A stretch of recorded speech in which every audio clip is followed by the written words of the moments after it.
মসজিদেরি পাশে আমায় কবর দিও ভাই।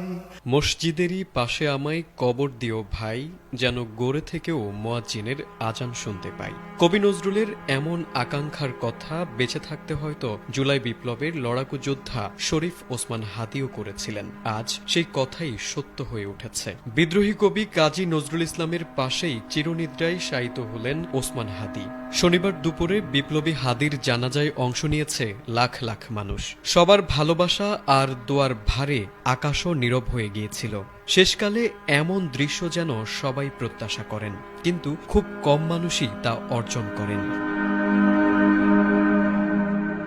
জাতীয় সংসদ ভবনের দক্ষিণ প্লাজায় অনুষ্ঠিত হয় ইনকিলাব মঞ্চের মুখপাত্র শহীদ শরীফ ওসমান হাদির জানাজা। বড় ভাই আবু বকর সিদ্দিকের ইমামতিতে লাখো মানুষের কণ্ঠ একসাথে আমিন ধ্বনিতে কেঁপে ওঠে চারপাশ।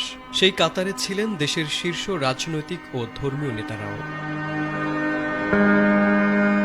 জানাজা শেষে বিকাল ৩টার দিকে হাদির মরদেহ আনা হয় ঢাকা বিশ্ববিদ্যালয়ের জাতীয় কবি কাজী নজরুল ইসলামের সমাধি চত্বরে। ঠিক বিকাল ৩:15টার দিকে ফ্রিজার ভ্যান থেকে মরদেহ কবরের পথে নেওয়া হয়। এরপর ইতিহাস, কবিতা আর প্রতিবাদের পবিত্র ভূমিতে কবি নজরুলের পাশে চিরনিদ্রায় শায়িত হন ওসমান হাদি।